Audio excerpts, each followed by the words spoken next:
पल पल न्यूज के न्यूज रूम से मैं हूं आपके साथ नदीम अकरम। त्रिपुरा हिंसा को लेकर के बवाल मचा हुआ है और बवाल इसलिए मचा हुआ है क्योंकि एक तरफ तो भारतीय जनता पार्टी सीनाजोरी करते हुए डंके की चोट पर यह झूठ बोलती हुई दिखाई दी कि त्रिपुरा में कोई हिंसा नहीं हुई, और त्रिपुरा पुलिस ने भी भारतीय जनता पार्टी की जी हुजूरी मिलाई और कहा कि त्रिपुरा में कोई हिंसा नहीं हुई।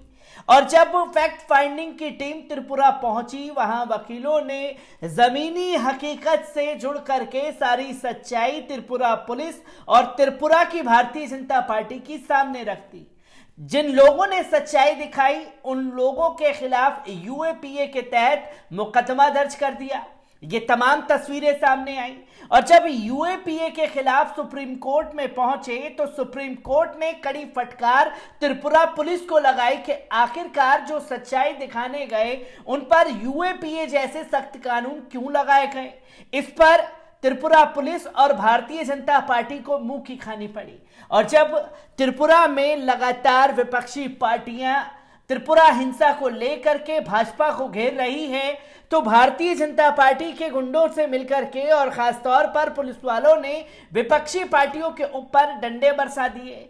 उसको लेकर के दिल्ली की सड़कों पर टीएमसी के दर्जनों सांसद जो हैं वो अमित शाह के कार्यालय का घेराव करते हुए नजर आए, जिसके बाद ये तस्वीरें सामने आई कि त्रिपुरा में एक तो भारतीय जनता पार्टी ने हिंसा कराई और अभी तक मेन आरोपियों को पकड़ने में नाकाम हैं। जिन आरोपियों ने मस्जिदों को आग के हवाले कर दिया, जिन आरोपियों ने कुरान शरीफ की बेहुरमती की, इन तमाम तस्वीरों को छुपाने की कोशिश की गई। और अब भारतीय जनता पार्टी के ही नेता ने खुद भाजपा के मुख्यमंत्री विप्लव देव की पूरी तरीके से पोल खोल करके रख दी है और उन्होंने त्रिपुरा हिंसा को लेकर के सवाल पूछा है कि आखिरकार विप्लव देव पूरे मुद्दे पर खामोश क्यों हैं।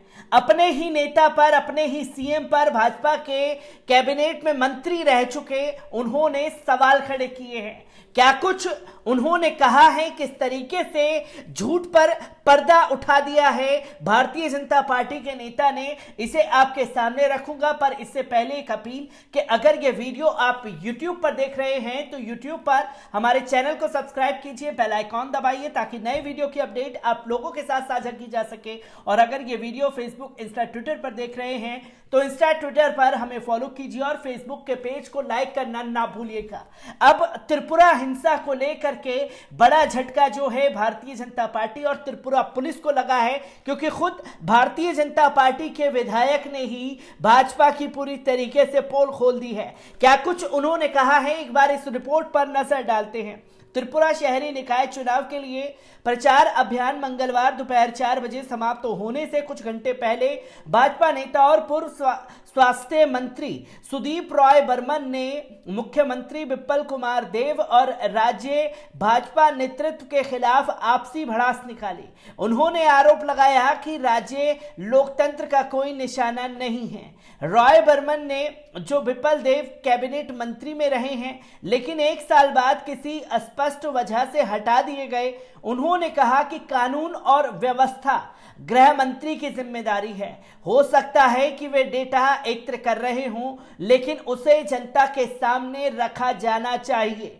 गृह मंत्री की ओर से ऐसा बयान नहीं आया कि गुंडागर्दी बर्दाश्त नहीं की जाएगी। वे अपने बारे में क्या सोचते हैं, मैं कहता हूं कि उनके दिन अब गिने चुने रह गए हैं। तो साफ शब्दों में गृह मंत्री के ऊपर भी भाजपा के विधायक ने सवाल उठाया कि अगर गृह मंत्री चाहे तो एक दिन में दंगाइयों को ठिकाने लगा सकती है, पर एक भी बयान जो है भाजपा की तरफ से नहीं आया कि वो गुंडा जो कर रहे हैं उन्हें बर्दाश्त नहीं किया जाएगा। इसी के साथ साथ देव का नाम लिए बिना रॉय बर्मन, जिन्होंने पहले देव के खिलाफ कई टिप्पणियां की थी, उन्होंने कहा कि एक निश्चित पैराट्रॉपर लीडर को त्रिपुरा भेजा गया था जिसे राज्य के बारे में कोई जानकारी नहीं है। हमने इतने सालों में पैराशूट से लैस पैराट्रॉपर नेता को त्रिपुरा में वामपंथियों से लड़ते नहीं देखा। ये दावा करते हुए कि त्रिपुरा में गुंडों और आम लोगों के बीच एक अघोषित युद्ध चल रहा है। उन्होंने लोगों से हिंसा का विरोध करने और मतदान के दिन डर की परवाह किए बिना उत्सव के मूड में वोट डालने की अपील की। उन्होंने अगरतला नगर निगम के सभी क्लबों से अपील की कि वे अपने इलाकों की सुरक्षा सुनिश्चित करें और बाहरी लोगों को मतदान प्रक्रिया से पहले या उसके दौरान वहां ना रहने दें। उन्होंने स्पष्ट किया कि उनका कोई व्यक्तिगत झगड़ा नहीं है, लेकिन दावा किया कि कुछ गतिविधियां पार्टी और नेतृत्व के नाम को बर्बाद कर रही हैं। कुछ पार्टी में जो लोग हैं वो बर्बाद करने पर तुले हुए हैं। त्रिपुरा को साफ शब्दों में भारतीय जनता पार्टी के विधायक ने कहा। उन्होंने कहा कि उन्होंने 21 नवंबर को भाजपा अध्यक्ष जेपी नड्डा, राष्ट्रीय महासचिव बीएल संतोष और असम के मुख्यमंत्री और एनईडी के अध्यक्ष हेमंत बिस्वा शर्मा से बात की। भाजपा के वरिष्ठ नेता और विधायक आशीष कुमार शाह के साथ बैठे भाजपा विधायक ये भी कहा कि पैराट्रूप से लैस नेता और कुछ अन्य लोगों के बचकाना नेतृत्व ने भाजपा के मुख्य राजनीतिक दुश्मन की पहचान करने में गलती कर दी। निकाय चुनाव से पहले त्रिपुरा में सत्तारूढ़ भाजपा के दोनों बागी विधायकों ने मंगलवार को आरोप लगाया कि राज्य में हालिया राजनीतिक हिंसा ने पार्टी और प्रधानमंत्री नरेंद्र मोदी की प्रतिष्ठा को धूमिल किया है, जिससे 5 राज्यों में होने वाले विधानसभा चुनाव में भाजपा की चुनावी संभावनाएं प्रभावित हो सकती है। विधायकों में सुदीप रॉय बर्मन और आशीष शाह ने यह संवाददाता सम्मेलन में कहा कि देश की शीर्ष अदालत त्रिपुरा उच्च न्यायालय और यहां तक कि केंद्रीय गृह मंत्री अमित शाह को भी निकाय चुनाव से पहले हालिया राजनीतिक हिंसा में हस्तक्षेप करना पड़ा है। पश्चिम बंगाल के एक तृणमूल कांग्रेस नेता को गिरफ्तार किया गया है, जिन्हें बाद में सोमवार को जमानत पर रिहा किया गया, जबकि तृणमूल कांग्रेस कार्यकर्ताओं के साथ अज्ञात हमलावरों ने कथित तौर पर मारपीट की थी। ये तस्वीरें त्रिपुरा से सामने आ रही हैं, जहां निकाय चुनाव के दौरान भी हिंसा जारी है और ठीक निकाय चुनाव से पहले सांप्रदायिक दंगे भड़काए गए। यही सेम पैटर्न जो है दिल्ली में अपनाया गया, जहां मस्जिदों को निशाना बनाया गया था।